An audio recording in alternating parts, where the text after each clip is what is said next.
세계에서 가장 비싼 계산 장치 수천 개가 지금 이 순간 아무 일도 하지 않고 멈춰 있습니다.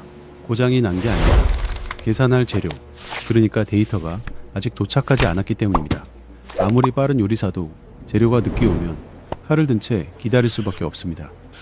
AI 경쟁은 더 똑똑한 두뇌를 만드는 싸움처럼 보이지만 실제로는 그 두뇌에 정보를 얼마나 빨리 넣어주느냐의 싸움이기도 합니다. 그 정보를 기억하고 건네주는 부품이 메모리 반도체이고, 이 시장의 한가운데에 한국이 있습니다. 세계에서 만들어지는 D램 10개 가운데 약 7개가 한국 기업의 손에서 나옵니다. 여러분이 쓰는 휴대폰과 노트북 안에도 그 칩이 들어 있습니다. 그런데 60년 전 이 나라에는 반도체 공장이 단 한 곳도 없었습니다. 외국에서 사온 부품을 라디오와 텔레비전에 끼워 넣었던 조립 국가였습니다. 무엇이 이 나라를 메모리의 중심으로 끌어올렸는지, 그리고 그 힘이 AI 시대에도 통할지, 두 가지 질문의 출발점은 반도체 공장이 아니라 수입 부품 상자가 잔뜩 쌓인 조립 공장이었습니다. 1970년대 한국의 수출 목록에는 라디오와 흑백 텔레비전이 나란히 올라 있었습니다. 밖에서 보면 전자제품을 만들어 파는 나라였습니다. 그런데 뚜껑을 열면 사정이 달랐습니다. 소리를 내는 부품도, 화면을 켜는 부품도 대부분 일본과 미국에서 사온 것이었습니다. 한국이 맡은 일은 그 부품들을 정확하게 끼워 맞추고 상자에 담아 배에 싣는 일이었습니다. 조립 공장의 불은 밤새 꺼지지 않았고 수출량은 해마다 늘었습니다. 김밥 한 줄을 3,000원에 팔아도 재료값이 2,000원이면 손에 남는 건 1,000원입니다. 아무리 많이 말아도 가장 비싼 재료를 파는 사람이 더 가져갑니다. 조립 수량이 늘어도 이익의 큰 몫은 부품을 만든 회사로 흘러갔습니다.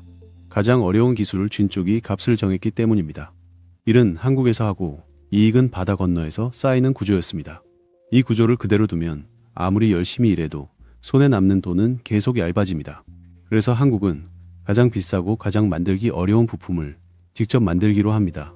문제는 돈도 기술도 경험도 없었다는 것입니다. 반도체 공장은 시작부터 단위가 달랐습니다.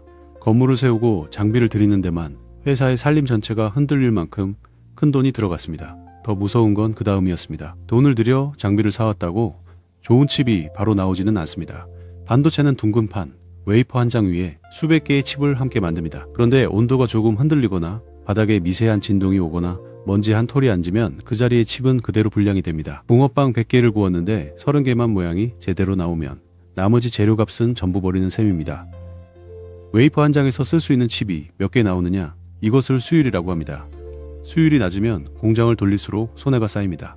게다가 뒤늦게 뛰어든 쪽에는 특허도 경험도 사줄 고객도 없었습니다. 이미 정상에 올라선 기업들과 경쟁하면서 동시에 만드는 법부터 배워야 했습니다. 성공 확률보다 실패 확률이 훨씬 높은 도박이었습니다. 그래도 한국은 그 도박을 시작했습니다. 그런데 한국이 고른 것은 계산하는 칩이 아니라 기억하는 칩이었습니다. 반도체에는 여러 종류가 있지만 크게 나누면 계산하는 칩과 기억하는 칩이 있습니다. 한국이 고른 쪽은 기억하는 칩 메모리였습니다. 메모리는 다시 두 가지로 갈립니다. 책상을 떠올려 보세요. 지금 펼쳐놓고 작업하는 서류와 필기구가 올라가 있는 자리가 D램입니다. 넓을수록 여러 일을 한꺼번에 할 수 있지만 자리에서 일어나면 위에 있던 건 사라집니다. 반대로 사진첩과 계약서를 넣어두는 서랍장이 낸드입니다. 전원을 꺼도 안에 있던 것은 그대로 남아 있습니다.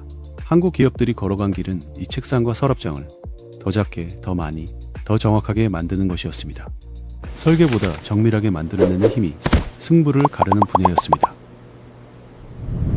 설계보다 정밀하게 만들어내는 힘이 승부를 가르는 분야였습니다. 문제는 그때만 해도 이걸 잔뜩 사줄 곳이 마땅치 않았다는 점입니다. 컴퓨터는 아직 연구소와 큰 회사의 물건이었습니다. 공장은 먼저 지어졌고 시장은 나중에 왔습니다. 그 시장을 만든 물건이 바로 개인용 컴퓨터 PC였습니다. 1980년대와 90년대를 지나며 컴퓨터의 자리가 바뀌었습니다. 연구소와 큰 회사의 사무실에만 있던 기계가 거실, 책상과 아이들 공부방으로 내려왔습니다. 사는 곳이 수천 곳에서 수백만 가정으로 늘어난 겁니다. 그리고 PC 한 대가 팔릴 때마다 그 안에는 반드시 메모리가 들어갔습니다. 문서를 열고 게임을 돌리고 사진을 저장하려면 책상도 서랍장도 필요했으니까요. 주문은 밀려들었고 공장은 밤낮 없이 돌아갔습니다. 여기서 중요한 건 순서입니다. 한국 기업이 앞서 나간 이유는 수요가 생긴 걸 확인하고 나서 공장을 지었기 때문이 아닙니다. 반대로 수요가 터지기 전에 팔릴지도 모르는 물건을 위해 이미 공장을 지어두었기 때문입니다. 반도체 공장은 착공부터 가동까지 몇 년이 걸립니다.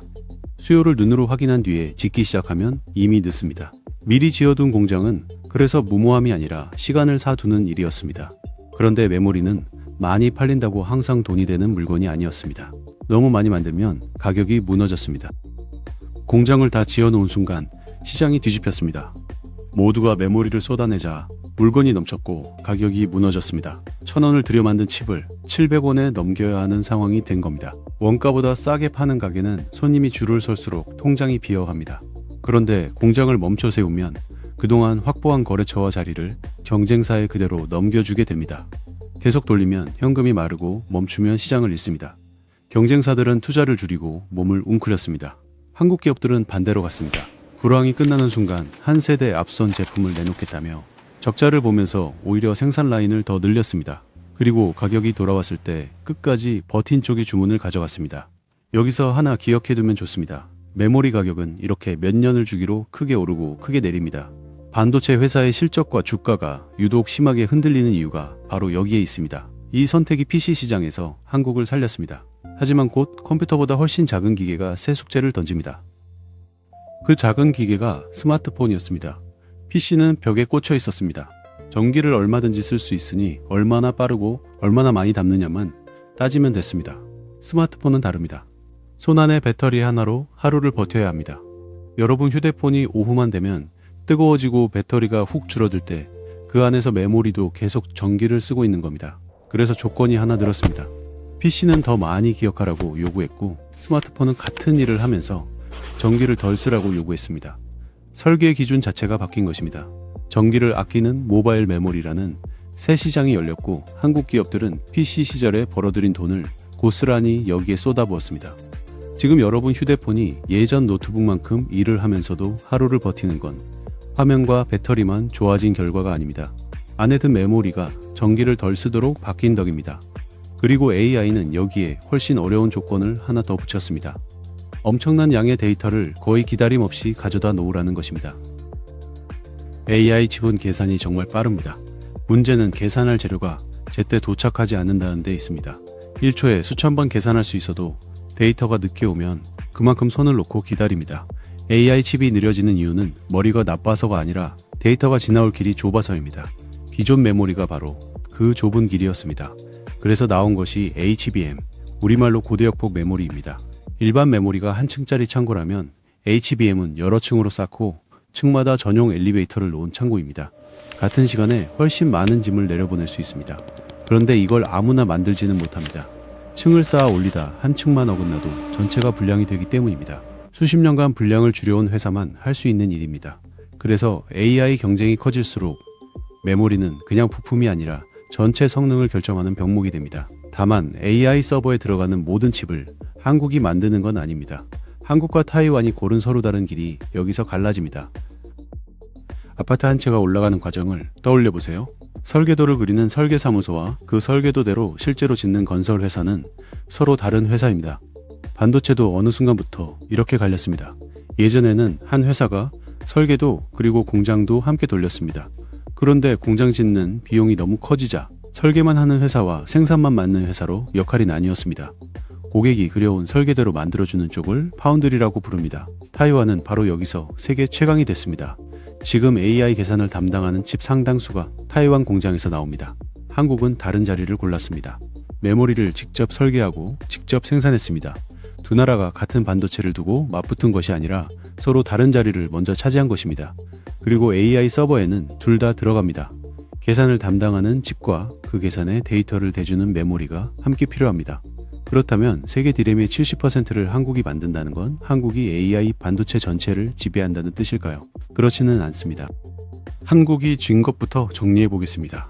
디램과 낸드, 그리고 HBM을 실제로 대량 생산해 본 경험, 거대한 공장과 분량을 줄여나가는 생산 기술, 수십 년간 쌓인 숙련 엔지니어와 협력사들, 이 영역은 세계 누구도 쉽게 따라오지 못합니다. 반대로 없는 것도 분명합니다. AI 가속기를 설계하는 생태계, 회로를 그리는 설계 소프트웨어, 몇몇 핵심 제조 장비, 파운드리 고객 기반, 그리고 칩을 겹쳐 붙이는 첨단 패키징 경쟁입니다. 설계 소프트웨어는 미국 회사 몇 곳이, 회로를 새기는 노광 장비는 유럽의 한 회사가 사실상 독점하고 있습니다. 이 장비는 돈이 있어도 순서를 기다려야 하고 그 순서가 공장 완성 시점을 좌우합니다. 그러니 세계 디램 70%는 압도적인 성과지만 AI 반도체 전체 지도의 70%를 뜻하지는 않습니다. 한국은 가장 중요한 조각 하나를 쥐고 있을 뿐 퍼즐 전체를 가진 것은 아닙니다. 그런데 이 산업의 성패는 기업 몇 곳의 문제가 아닙니다. 이미 수백만 명의 자산과 국가 경제가 여기에 연결돼 있습니다. 여기까지 오면 이런 생각이 들 겁니다. 공장 이야기가 내 삶과 무슨 상관일까요? 지난 10년 한국이 수출로 번 돈의 약 20%가 반도체에서 나왔습니다. 5개를 팔면 1개가 반도체였다는 뜻입니다. 삼성전자 주식을 가진 사람은 약 600만 명, SK하이닉스 주주도 200만에서 300만 명 규모입니다. 두 회사가 코스피 전체를 들었다 놓을 만큼 비중이 큽니다. 그래서 반도체 가격이 떨어지면 한 기업의 실적만 줄어드는 게 아닙니다. 수출과 주가, 원화 가치, 그리고 국민연금과 퇴직연금 수익률까지 같이 움직입니다. 수출이 줄면 나라에 들어오는 달러가 줄고 원화 값이 약해집니다.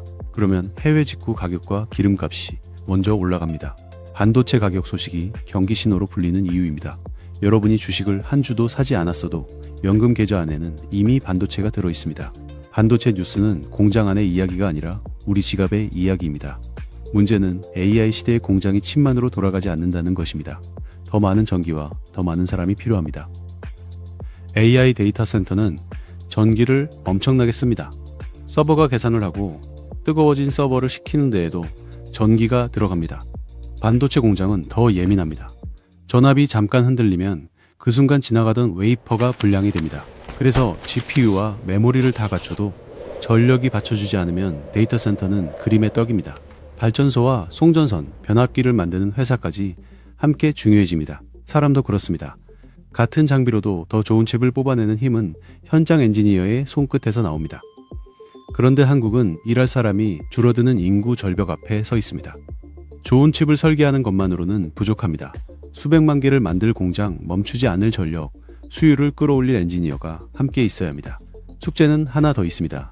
로봇과 자동차는 모든 계산을 데이터 센터에 물어볼 수 없어 기기 안에서 바로 처리해야 합니다. 그래서 다음 메모리는 빠르면서 전기도 적게 써야 합니다. 비싼 고성능 메모리는 배터리를 너무 빨리 비웁니다. 한국은 과거 2번의 파도를 미리 준비했습니다. 이제 3번째 파도 앞에서 같은 질문을 받고 있습니다. 60년 전 한국에는 반도체 공장이 한 곳도 없었습니다. 외국에서 사온 부품을 라디오와 흑백 TV에 끼워 넣고 조립비를 받아 살던 나라였습니다. 그 나라가 PC가 집집마다 퍼지기 전에 공장을 지었고 스마트폰이 폭발하기 전에 전기를 적게 쓰는 메모리를 준비했습니다. 그리고 지금 AI는 그때보다 더 빠르고 더 복잡한 메모리를 요구합니다. 세계 디램의 70%를 한국이 만든다는 숫자는 지나온 길을 보여줍니다. 다음 10년을 보장하는 숫자는 아닙니다. 설계와 장비, 첨단 패키징, 전력과 인재를 얼마나 빨리 준비하느냐에 따라 이 비율은 더 올라갈 수도 있고 무너질 수도 있습니다. 그래서 반도체 뉴스는 가격과 함께 전력과 공장 투자 소식을 같이 보면 흐름이 먼저 보입니다. AI 전쟁에서 한국이 가진 가장 강한 무기는 이미 지어놓은 공장만이 아닙니다. 시장이 열리기 전에 먼저 움직였던 선택입니다. 한국은 3번째 파도도 먼저 준비할 수 있을까요? 다음 편에서는 메모리에서는 1위인데 파운드리에서는 고전하는 이유를 풀어봅니다. 이 이야기의 다음 장을 보고 싶다면 구독을 눌러주세요.